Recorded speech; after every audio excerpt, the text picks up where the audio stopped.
শেখর আর সুমন দুই ভাই এখন রাতে বাড়িতেই থাকতো। মার খাওয়ার ভয়ে বিকেলের পর ঘর থেকে বাইরে বের হওয়ার কথা চিন্তাও করতো না। এরকম ভাবেই এই 15 দিন কেটে যায়। শুনুন, এই দুধটা খেয়ে শুয়ে আরাম করুন, বেশি রাত অবধি জেগে থাকবেন না, না হলে শরীর ঠিক হতে অনেক সময় লেগে যাবে। আমার এখনো রান্নাঘর পরিষ্কার করা হয়নি, সেটা করতে যাচ্ছি, আপনি ঘুমিয়ে পড়ুন। তুমি আমার কত খেয়াল রাখো, আমার সঙ্গে কত ভালো করে কথা বলো, আমি তোমার একটুকু খেয়াল রাখি না। আমি তোমার সঙ্গে কত খারাপ আচরণ করেছি, আমাকে ক্ষমা করো সুমনা। আচ্ছা ঠিক আছে। নিকিতা, নিকিতা, আমি তোমাকে কখন থেকে নিচে খুঁজছি, আর তুমি এখানে? আমি তো গাছে জল দিতে এসেছিলাম বৌদি। কি ব্যাপার, আজ তোমাকে অনেক খুশি লাগছে? হ্যাঁ নিকিতা, আজ আমি অনেক খুশি। তুমি জানো, কালকে তোমার দাদা সারা রাত আমার সাথে বসে কথা বলছিল। মনে হয় উনি এখন আমাকে ভালোবাসছেন। বাহ, এটা তো অনেক ভালো খবর। আমাদের দুজনের মধ্যে একজনের সংসার তো হলো। হ্যাঁ, তুমিও দেখে নিও, সুমন অনেক তাড়াতাড়ি বদলে যাবে আর শুধু তোমাকেই ভালোবাসবে। এখন শেখর আর সুমনা দুজনে একসাথে অনেক খুশি ছিল, কিন্তু এটা অনুপমা দেবীর একদম পছন্দ হয়নি। আর একদিন, মা, আমি সুমনাকে নিয়ে একটু বাইরে ঘুরতে যাচ্ছি, আমাদের ঘরে ফিরতে দেরি হবে, তোমরা খাওয়া দাওয়া করে নিও, আমরা দুজনে বাইরে খেয়ে নেব। হ্যাঁ, আমার ভালো ছেলেটা এই ভিখারি মেয়েটার পিছনে কি করে পড়লো কে জানে, একে ঘুরতে নিয়ে যাচ্ছে। না না না, এটা হতে পারে না। আমি ছেলে আর বৌমার মধ্যে ভালোবাসা হতেই দেব না, না হলে এই ভিখারি বাড়ির মেয়েগুলো আমার মাথায় উঠে নাচবে, ঘরের কোনো কাজ কাম করবে না, আমার সাথে খারাপ আচরণ করবে। কে জানে, এখান থেকে পয়সা চুরি করে হয়তো বাপের বাড়ি পাঠিয়ে দেবে। এখন আমি এদেরকে কাজ করিয়ে করিয়ে শেষ করে দেব। আমার ছেলেদেরকে ফাঁসানো। নিকিতা, এই নিকিতা। হ্যাঁ মা, বলুন, কি হয়েছে? এখন গিয়ে এগরোল, চাউমিন আর চিলি পনির বানিয়ে দে। মা, এইসব হঠাৎ করে কেন? আমি যেটা বলেছি সেটা তাড়াতাড়ি গিয়ে কর, আমার অনেক বান্ধবীরা আসবে। নিকিতা অনেক কষ্ট করে সব খাবার একা রান্না করে, আর কিছুক্ষণের মধ্যেই অনুপমার বান্ধবীরা সেখানে চলে আসে। খাবার কেমন হয়েছে? হ্যাঁ হ্যাঁ, এগরোল তো অনেক সুন্দর খেতে হয়েছে, খেয়ে মজা এসে গেল। আরে চাউমিনও তো অনেক সুন্দর খেতে হয়েছে, আর চিলি পনিরটার কথা আর কি বলবো, সেটা তো খুব সুস্বাদু হয়েছে। না না, চিলি পনিরটা তো আমার অনেক ঝাল লাগছে। আসলে আমরা একটু ঝাল বেশি খাই, ওই জন্য তো আমাদের বেশ ভালোই লাগছে। বৌমা, তোমার হাতে তো জাদু আছে দেখছি। আমি তো এদের বৌমাকে অপমান করার জন্য ডেকেছিলাম, এটা তো আমার সামনেই ওর গুণগান গেয়ে যাচ্ছে। আরে তোমাদেরকে খাওয়ার জন্য ডেকেছি, খেয়ে যাও এখন চুপচাপ। এই ভিকিরি মেয়েটার এত গুণগান গাইছো কেন তোমরা? তুই তোর বৌমাকে পছন্দ করিস না, এটা তোর ব্যাপার, কিন্তু আজ থেকে আমরা তো বৌমার রান্নার ফ্যান হয়ে গেছি। হ্যাঁ, আমিও। এরকম বৌমা ভাগ্যবানরাই পায়। আমার বৌমাটা কি দেখ না, কেউ যদি বাড়িতে আসে অসুস্থ হওয়ার নাটক করে শুয়ে পড়ে থাকে, এক কাপ চা পর্যন্ত করে দেয় না। অনুপমা ভেবেছিল এক তো নিকিতাকে দিয়ে অনেক কাজ করাবে, আর বান্ধবীদের সামনে রান্নার খুঁত বের করে তাকে অপমান করবে। ওর চাল তো ওরই উল্টো পড়ে গেল। এখন অনুপমার অনেক রাগ হচ্ছে। তার কিছুক্ষণ পরে, নিকিতা, এই নিকিতা, আমাদের কিছু পুরানো পিতলের বাসন স্টোর রুমে পড়ে পড়ে কালো হয়ে যাচ্ছে, আমি রান্নাঘরে রেখে এসেছি, ভালো করে বাসনগুলোকে মেজে চকচকে করে দে তো। মা, আমি তো এই সবে রান্নাঘর থেকে এসেছি, তারপর এতগুলো বাসন? হ্যাঁ, অত ভালো যখন রান্না করতে পারো তো ভালো করে বাসনগুলো কেন মাজতে পারবে না শুনি? যা যা, তাড়াতাড়ি কর গিয়ে। এখন নিকিতা অনেক রেগে মেগে রান্নাঘরে যায়। এখন তো আমি এই বুড়ির খবর নিয়েই ছাড়বো। যে পয়সার জন্য তোর এত অহংকার, সেই পয়সা দিয়ে তোর অহংকার আমি ভেঙে দেব। আমার নামও নিকিতা, বড় লোক বাড়ির মেয়ে আমি। রাতে শেখর আর সুমনা ঘুরে ফিরে বাড়িতে আসে। দুজনকে অনেক খুশি লাগছিল, কিন্তু অনুপমার রাগে কারোর সাথেই কথা বলছিল না। আর তখনই, বৌদি তুমি চলে এসেছো? আমি কখন থেকে তোমার অপেক্ষা করছিলাম। আমার জন্য অপেক্ষা করছিলে কেন, কি হয়েছে নিকিতা? আরে বৌদি, তুমি যে লটারি কিনেছিলে তার রেজাল্ট বেরিয়েছে? লটারি? আরে ওই লটারিটা যেটা আমরা দুজনে মিলে তোমার নামে নিয়েছিলাম। ও হ্যাঁ, লটারিটা। আচ্ছা, কি রেজাল্ট এসেছে? কংগ্রেচুলেশন বৌদি, তুমি তো অনেক ভাগ্যবতী, লটারি ঠেকে গেছে তোমার। 2-3 হাজার টাকার লটারির জন্য এদের মতো গরিব ভিকিরিটাই খুশি হয়। আরে না মা, 2-3 হাজার টাকার কথা নয়, এখানে তো 10 লাখ টাকার লটারি ঠেকেছে। 10 লাখ? কি বলছো? হ্যাঁ মা, এখন তো মনে হচ্ছে ভগবান বড় বৌদির বিয়ের পয়সা পাঠিয়ে দিয়েছে। এখন তো আপনি ওর উপরে অনেক খুশি হবেন, তাই না? এতে খুশি হওয়ার মতো কি হলো? আমাদের এখানে যে বিনা পয়সা এতদিন থেকেছে খেয়েছে, সুমনা সব পয়সা যেন আমার কাছে আসে। ঠিক আছে মা, আমি কালকেই আপনাকে সব পয়সা দিয়ে দেব। বাহ, আমার বড় বৌমা কত বুদ্ধিমান, কত ভালো। আর তুই কি এখানে বিনা পয়সায় খেতে এসেছিস? হ্যাঁ না মা, বিনা পয়সায় কোথায়, ঝাড় দেওয়া, বাসন মাজা, ঘর মোছা সব কিছুই তো করি। তারপর আবার আপনার যখন লোকজন আসে তাদের জন্য খাবার বানাতে হয়। স্টোর রুমে রাখা কালো বাসনগুলো মেজে চকচকে করি। রাতে 1 ঘন্টা আপনার পা টিপে দিই। কোনো কারণ ছাড়া আপনার ছেলের কথা শুনি। এগুলো কি কম? বেশ বেশ, আমার মাথা নষ্ট করিস না তো। সুমনা, পয়সা। হ্যাঁ ঠিক আছে মা। নিকিতা, 10 লাখ টাকা আমি এখন কোথা থেকে আনবো? তুমি এত বড় মিথ্যে কথা কেন বললে? আরে বৌদি, কোথায় মিথ্যে কথা বলেছি? সত্যিই তো বলেছি। এই 10 লাখ টাকা এই 2 ভাইয়ের সোনার জিনিস বিক্রি করে পেয়েছি। আর সব পয়সা আমার অ্যাকাউন্টেই আছে। আমি সব তোমার অ্যাকাউন্টে পাঠিয়ে দেবো, আর তুমি বুড়িটাকে দিয়ে দেবে। কি? আচ্ছা ঠিক আছে। জানিস তো, আমার মনে হয় আমার কাছ থেকে পয়সা পাওয়ার পরে মা তোকে খুব চালাবে। আরে বৌদি, চিন্তা করো না তো, আমার কাছে একটা ভালো প্ল্যান আছে। আবার প্ল্যান? আরে বৌদি, তুমি এত ভয় পাও কেন? এর পরের দিন রাতে অনুপমা দেবী বড় বৌমার কাছ থেকে টাকা পেয়ে যাওয়ার পরে সেই টাকাগুলোকে নিয়ে সিন্ধুকে রেখে দেয়। তার কিছুক্ষণ পরে, মা এই নিন আপনার হলুদ দেওয়া দুধ। হ্যাঁ, দে আমাকে, আর বসে বসে আমার পা টিপে দে। অনুপমা হলুদ দেওয়া দুধ খেতেই তার অনেক ঘুম পেতে থাকে, আর ওখানেই সে ঘুমিয়ে পড়ে। এই হলো সিন্ধুকের চাবি। এবার হবে আসল মজা। বুড়ি, তুই এভাবে ঘুমাতে থাক, আর আমি আমার কাজ করতে যাচ্ছি। নিকিতা অনেক সাবধানে তার শাশুড়ির সিন্ধুকের চাবি চুরি করে নেয়, আর নিজের ঘরে গিয়ে সাবানের মধ্যে চাবির ছাপ তুলে নিয়ে চাবিটা যেখানে ছিল সেখানে রেখে দেয়। আর তার শাশুড়ি কিছু টেরই পায় না। এবার আমি সিন্ধুকের ডুপ্লিকেট চাবি বানাবো। কে জানে কখন কি কাজে লেগে যায়। এরকম করে কিছুদিন কেটে যায়। শেখর আর সুমনার ভালোবাসা দিন দিন বাড়তেই থাকে, কিন্তু এদিকে নিকিতা ডুপ্লিকেট চাবি বানিয়ে অনেক খুশি ছিল। দেখো নিকিতা, তুমি যা করছো এটাতে আমাকে জড়িও না। আমার সত্যি অনেক ভয় লাগছে। যদি ধরা পড়ে যায় তাহলে দুজনেরই রক্ষে নেই। আরে বৌদি, কিছু হবে না। আচ্ছা এটা বলো, মা কি করে জানবে? এগুলো তো তুমি আর মাকে বলবে না, আর আমার মুখ থেকে কোনো কথা কেউ বারই করতে পারবে না। তাহলে কিছু নয়। দেখো নিকিতা, বিয়ের অনেকদিন পরে আমার বর আমাকে ভালোবাসছে, আর আমি এতেই খুশি। মা যা বলবে আমি চুপচাপ শুনে নেব। আমি কারোর সাথে কোনো ঝামেলা করতে চাই না, কারণ আমার ভয় লাগছে আমার শুরু হবার সংসার ভেঙে না যায়। আর তুমিও আমার কথা শোনো, সিন্ধুকের পেছন ছেড়ে দিয়ে সুমনের উপরে নজর দাও। ওটাই আসল জীবন। হ্যাঁ বৌদি, তুমি হয়তো ঠিকই বলেছো। এখন নিকিতা তার শাশুড়ি আর সিন্ধুককে সাইডে রেখে তার সংসারের দিকে বেশি খেয়াল রাখতে থাকে। সুমন, তুমি কি কালকে কোথাও যাবে? কেন, কি হয়েছে? আমি ভাবছিলাম যে কালকে আমরা একটু সিনেমা দেখতে যাব, আর বাইরে লাঞ্চ করে একটু ঘুরে তারপরে বাড়ি আসবো। এতদিন পরে তুমি ঠিকমতো হাঁটাচলা করতে পারছো, এই জন্যই। কি সিনেমা? আমার কাছেও তো ফালতু সময় নেই যে তোমার পিছনে খরচ করব। আমি এখন অন্য কিছু ভাবছি। তোমার যদি সিনেমা দেখতে ইচ্ছে হয় তাহলে তুমি চলে যাও। সুমন তাকে না নিয়ে যাওয়ার জন্য নিকিতা অনেক কষ্ট পায়, কিন্তু এই ব্যাপারটাকে সে ইগনোর করে দেয়। বাহ সুমনা, তুমি তো খুব ভালো খাবার বানিয়েছো। আমি আজ পর্যন্ত এইরকম খাবার বাড়িতে কখনোই খাইনি। এই নাটক বন্ধ কর আর চুপচাপ খা তো। কেন মা, সুমনার প্রশংসা তোমার পছন্দ হচ্ছে না? ছোটবেলা থেকে তো কখনোই আমাদের নিজের হাতে রান্না করে খাওয়াওনি। সবসময় তো দেখেছি কাজের লোকই রান্না করতো। এখন তোমার বউ নিজের হাতে রান্না করে খাওয়াচ্ছে, এতে তোমার এত প্রবলেম কোথায়? তোর বউ আমার বিরুদ্ধে তোকে কি শেখায়? হ্যাঁ, যে তুই আমার মুখের উপরে কথা বলিস? তোমার বৌমা অনেক ভালো মা, ও সংসারে সারাদিনই কাজ করে। আমার তো মনে হয় ও সংসারটাকে খুব সুন্দরভাবে গুছিয়ে নিয়েছে, আর ভবিষ্যতেও মনে হয় না কখনো ও সংসার ভাঙার কাজ করবে। ও আচ্ছা, এই ব্যাপার। হে ভগবান, আমার একটা ছেলেকে তো ওই ভিকিরি ঘরের মেয়ে সুমন আমার বিরুদ্ধে করে দিয়েছে, আর একটা ছেলে যেন আমার কথা শুনে চলে। তাহলে আমি 100টা নারকেল দিয়ে পূজা দেব। আমার সব বন্ধুরা তাদের বড়দের সাথে কত সুন্দর সুন্দর জায়গায় ঘুরতে যায়, কিন্তু আমি এখানে থেকে আমার শাশুড়ির খোঁটা দেওয়া কথা শুনি। আজ আমি সুমনের সাথে কথা বলেই ছাড়বো। আজ কেন, আমি এখনই যাব। আরে বাবা, আমি চলে যাব। তোমার সঙ্গে দেখা করার কোনো সুযোগই আমি ছাড়ছি না। তো তুমি কেন এমন চিন্তা করছো? হ্যাঁ, আর তোমার ফেভারিট পিৎজাও নিয়ে যাব। পিৎজা? ও আবার কার জন্য পিৎজা নিয়ে যাবে? সুমন! নিকিতা, তুমি এখানে কি করছো? সুমন চলো না, কোথাও ঘুরতে যাই, না হলে হানিমুনে। বিয়ের পর থেকে আমি তোমার সাথে তো কোথাও যাইনি। এবার তুমি কিছু প্ল্যান করো। না নিকিতা, আমার ঘুরতে যাওয়ার ইচ্ছা নেই। আর আমরা যদি একসঙ্গে ঘুরতে যাই তাহলে মা খুব রাগ করবে। তুমি এক কাজ করো, তুমি বরং বৌদির সঙ্গে কাজে লেগে পড়ো। নতুন নতুন হয়েছে, বিয়ে করে এসেছে, এর মধ্যে ডিমান্ড করা শুরু করে দিয়েছে। ঘোরার জন্য সারা জীবন পড়ে আছে। আমার ছেলে তো এইসবে বিছানা থেকে উঠলো। ওকে জ্বালানোটা বন্ধ করো তো। যা বাবা সুমন, তোর যেখানে যাওয়ার ইচ্ছে তুই সেখানে যা, আর পয়সা লাগলে আলমারি থেকে নিয়ে নিস। এর কথা শুনতে হবে না, বুঝেছিস? নিকিতা, কি হয়েছে?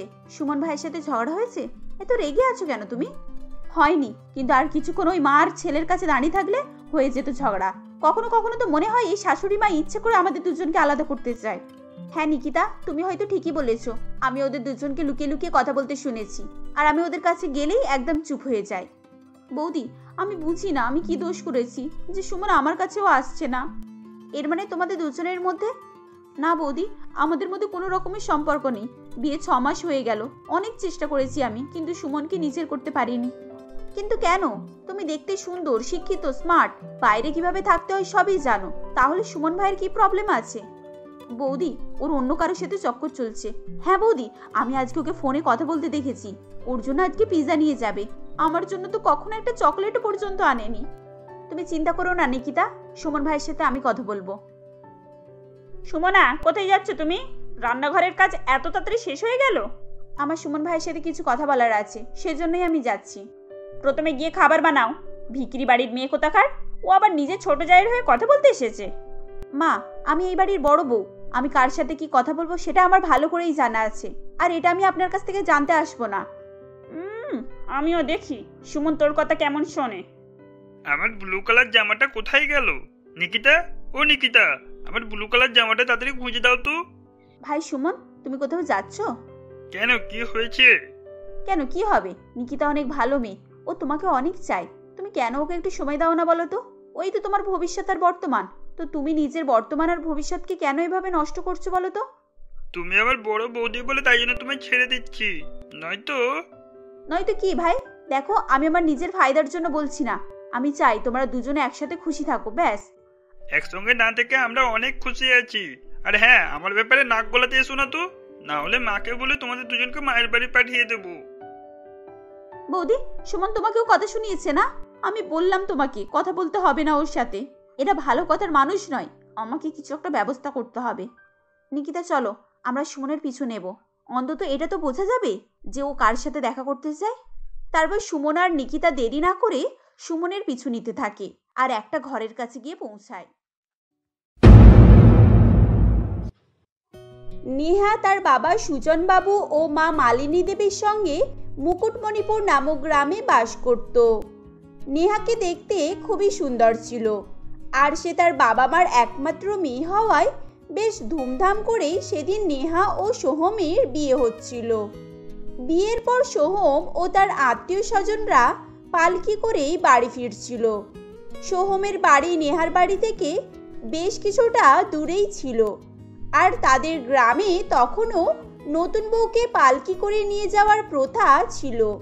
এরপর তারা সকলে যখন বাড়ি ফিরছিল তখন, আরে আমাদের সোহম বাবাজির ভাগ্য তো খুলে গেল যে এত সুন্দরী বউ পেল, যেখানে সোহমকে দেখতে সামলা বর্ণের, আর ওর বউ হলো গ্রামের সব থেকে সুন্দরী বউ। হ্যাঁ গো চন্দ্রিমা মাসি, রমেশ দা ঠিকই বলেছে, তোমার বৌমাকে তো একেবারে প্রতিমার মতো দেখতে। যাক, ভালোই হয়েছে। আমাদের সোহমকে কি দেখতে খারাপ নাকি? যেমন ছেলে তেমন তার বউ হয়েছে। হ্যাঁ, সবই ঈশ্বরের ইচ্ছা। আমারও খুব ইচ্ছা ছিল জানো, আমার একমাত্র বৌমা হবে আর সকলেই যেন তার গুণগান করে। ঈশ্বর আমার ইচ্ছার মান রেখেছে। এভাবেই তারা তখন সকলেই সোহমের স্ত্রী নেহার গুণগান করছিল। এরপর তারা যতই সোহমের বাড়ির দিকে এগোচ্ছিল, নেহার বুক ভয়ে ততই দুরু দুরু করছিল। এভাবেই পালকি নেহার শ্বশুর বাড়ির দিকে এগোতে থাকে। বেশ কিছুটা পথ অতিক্রম করার পর হঠাৎই নেহার পেটের যন্ত্রণা শুরু হয়। ওহ বাবা গো, অসহ্য যন্ত্রণা হচ্ছে, পালকি থামাও। নেহা এভাবে চিৎকার করলে তখন সেখানে উপস্থিত সকলেই ভয় পেয়ে যায়। এরপর নেহা এভাবেই চেঁচাচ্ছিল। তখন সোহম বলে, কি হলো কি নেহা, তুমি এভাবে চেঁচাচ্ছ কেন? তোমার এখন কিছু হয়েছে নাকি? এই যে মা, একটু এদিকে আসো তো, দেখো তো নেহার কি হয়েছে। হ্যাঁ সোহম, আমার পেটের অসহ্য যন্ত্রণা হচ্ছে, আমি আর সহ্য করতে পারছি না। নেহা এরকম ভাবে চিৎকার করলে সকলে তখন বলে, আরে ওকে হজমলা বা গ্যাসের ওষুধ থাকলে দাও, বিয়েতে উল্টো পাল্টা খেয়েছে মনে হয়, সেজন্যই ওরকম পেটে লাগছে। হ্যাঁ হ্যাঁ, দাঁড়াও দাঁড়াও, আমার কাছে হজমের ওষুধ আছে, আমি এক্ষুনি দিচ্ছি। এখন অনেক দূরের রাস্তা বলে আমি হজমের ও বমির ওষুধ সঙ্গে করে নিয়েই এসেছিলাম। এই বলে লোকটি হজমের ওষুধ দেয়, কিন্তু ওসব খেয়েও কিছুই হয় না। সে তখনও পেটের যন্ত্রণায় ছটফট করতে থাকে। নির্জন এলাকা হওয়ায় আশেপাশে ডাক্তারও ছিল না, তাই সোহম একটু ভয় পেয়ে যায়। এভাবেই বেশ কিছুক্ষণ সময় কেটে যায়। ওখানে উপস্থিত মহিলারা একটু হলেও আন্দাজ করতে পারে, কিন্তু তারা কিছু বলতে বা করতে যাবে কি, ঠিক তখনই পালকের মধ্যে থেকে একটি নবজাত শিশুর কান্নার আওয়াজ পায়, যেটা শুনে সকলেই বলে, এ কি, এটা তো বাচ্চার আওয়াজ বলে মনে হচ্ছে। কোথা থেকে এলো বাচ্চার আওয়াজ? এই আওয়াজ তো বৌমার পালকির ভিতর থেকে আসছে। বৌমা তাহলে বাচ্চা জন্ম দিল নাকি? এ মা, ছি ছি ছি ছি ছি, তলে তলে এই ছিল। হে ঈশ্বর, এ কি কলিযুগ এলো! বউ বিয়ের আগেই বাচ্চা পেটে নিয়ে ঘুরছিল। আমার তো ভেবেই লজ্জা লাগছে। হ্যাঁ গো চন্দ্রিমাদি, তুমি সমাজে মুখ দেখাবে কি করে? হ্যাঁ, তুমি ঠিকই বলেছো। ঈশ্বরই জানেন বিয়ের আগে কার সঙ্গে মুখ কালো করে ঘুরে বেরিয়েছে। ছি ছি ছি ছি ছি ছি। চন্দ্রিমাদি, তুমি যে বললে তুমি নাকি দেখাশোনা করে ছেলের বিয়ে দিয়েছো। আরে হ্যাঁ গো, আমি তো দেখাশোনা করেই ছেলের বিয়ে দিয়েছি, যদিও ওরা আগে দেখে একে অপরকে চিনতো। চন্দ্রিমা দেবীর কথা বলা শেষ হতে না হতেই এক আত্মীয় বলে ওঠে, দেখো, হয়তো তোমার ছেলেরই এসব ক্রিয়াকলাপ। সকলের নানান রকম মন্তব্য শোনার পরও সোহম তখন চুপই ছিল। তাকে এরকম চুপ থাকতে দেখে চন্দ্রিমা দেবী বলে, কি জানি বাবা, হলেও হতে পারে। দেখো না, তোমরা এরকম করে কথা বলছো, আমার ছেলে চুপ করে দাঁড়িয়ে আছে, কোনো প্রতিবাদ করছে না। এখন যা যুগ, না হওয়ার কিছুই নেই। আরে ওই জন্যই তো বলছি, এটাকে কলিযুগ বলে। সে যাই পারে হোক, তবে কিছু কাজ বিয়ের পর হলেই ভালো লাগে, তাতে সকলেরই জীবনে শান্তি বজায় থাকে। সকলের এরকম কটু মন্তব্য শোনার পর সোহম আর চুপ থাকতে পারে না। তখন সে বলে, এই যে তোমরা সকলে দয়া করে একটু চুপ করো প্লিজ। আর শোনো, আসলে এই বাচ্চাটা আমার। এখন আমার স্ত্রী আর বাচ্চা সম্বন্ধে কেউ একটাও বাজে কথা বলবে না, আর না আমি সেটা শুনতে চাই, ওকে? এই বলে সোহম আসল ঘটনা বলতে থাকে। কয়েক মাস আগের ঘটনা। সোহম তার মা চন্দ্রিমা দেবীর সঙ্গে নারায়ণগঞ্জ নামক গ্রামে বাস করত। সোহম একটি বেসরকারি দপ্তরের কর্মচারী ছিল, আর নেহা ওই অফিসেরই সোহমের সহকর্মী ছিল। তারা একে অপরের খুব ভালো বন্ধু ছিল। এমনই একদিন নেহা কেবিনে বসে বসে কাঁদছিল। তখন, এই নেহা, তোর কি হয়েছে রে? তুই এভাবে কাঁদছিস কেন? যদিও রোহানের দুঃখজনক কথাটা শুনলাম, আর শুনে আমার খুবই খারাপ লাগলো, কিন্তু তুই চিন্তা করিস না, ঈশ্বর এসব কিছুই ঠিক করে দেবেন। রোহন আমাকে এভাবে ছেড়ে চলে যাবে আমি কখনোই ভাবিনি। আমার খুবই কষ্ট হচ্ছে। না রে, তুই এভাবে কাঁদিস না। এভাবে কাঁদলে তোরই কষ্ট হবে, আর আমি তোকে বলছি তো যে সবকিছু ঠিক হয়ে যাবে। তুই এখন একটু ধৈর্য ধর। না সোহম, আর কিছুই ঠিক হওয়ার নেই। এটা ছাড়াও আমার জীবনে আরো একটি সমস্যা আছে, যেটা আমি কারোর সঙ্গে শেয়ার করতে পারছি না। কি সমস্যা? তাহলে তোর কি হয়েছে আমাকে বলতে পারিস। আমি যথাসাধ্য তোর সমস্যার সমাধান করার চেষ্টা করব। আর যখন বন্ধু হয়েছি তাহলে তো বন্ধুর উপকারেই আসবো, তাই না? আসলে রোহন আর আমার সম্পর্কটা একটু বেশি গভীরে চলে গিয়েছিল। আমি ওকে বারণ করেছিলাম, কিন্তু তারপরও আমরা আমাদের সম্পর্কটাকে আয়ত্তের মধ্যে রাখতে পারিনি। এখন আমি অন্তঃসত্ত্বা। রোহনের বাচ্চা আমার পেটে, আর এই কথাটা আমি কাউকেই বলতে পারছি না। সে কি বলছিস? তুই প্রেগনেন্ট? আর তোদের এই কথাটা কেউ জানে তো? তাহলে আর কি বলছি, এখন আমার কাছে একটাই উপায়, সুইসাইড। না হলে এই সমাজ আমাকে বাঁচতে দেবে না। তুই পাগল আছিস নাকি? তোর মধ্যে একটা নতুন প্রাণ গড়ে উঠেছে। তুই এখন তোর সঙ্গে সঙ্গে তাকেও শেষ করার কথা ভাবছিস? তুই না হয় নিজের কথা বাদ দে, কিন্তু অন্তত তোর সন্তানের কথাটা একবার ভাব। আর তুই চিন্তা করিস না, আমি কিছু একটা ব্যবস্থা করছি। আর এইসব উলফাল চিন্তা ভাবনা মন থেকে একেবারে বাদ দে। সোহম এভাবেই নেহাকে ভরসা দিলে নেহার কিছুটা হলেও নিজেকে হালকা বলে মনে হয়। আসলে সোহম নেহাকে প্রথম থেকেই পছন্দ করত, কিন্তু নেহার অন্যজনের সঙ্গে সম্পর্ক আছে জেনে সে আর কিছুই বলে না। এভাবেই দেখতে দেখতে এত কিছু ঘটনা ঘটে গিয়েছিল। আসলে নেহার রোহনের সঙ্গে সম্পর্ক থাকায় তাদের বিয়ে ঠিক হয়ে গিয়েছিল, কিন্তু রোহন একটা অ্যাক্সিডেন্টে মারা যায়, আর বিয়ের আগেই সে গর্ভবতী হয়ে যায়, যার কারণে সে একটু বেশি ভয় পেয়ে গিয়েছিল। এরপর যে যার বাড়ি চলে আসে। এমনই একদিন সোহম তার মাকে বলে, মা, তোমাকে একটা কথা বলার আছে। আসলে আমাদের অফিসে একটা নেহা নামের মেয়ে আছে, আর আমি ওকে খুবই পছন্দ করি। এখন আমি ওকে বিয়ে করতে চাই। তা তুমি চাইলে ওকে একবার দেখে আসতে পারো। না না থাক, তোর উপর আমার ভরসা আছে। তুই যখন পছন্দ করেছিস নিশ্চয়ই ভালোই হবে। তাহলে পণ্ডিত মশাইকে ডেকে একটা শুভ দিন দেখে তোর বিয়েটা দিয়ে দিই। আমাকেও আর একা একা ভালো লাগে না।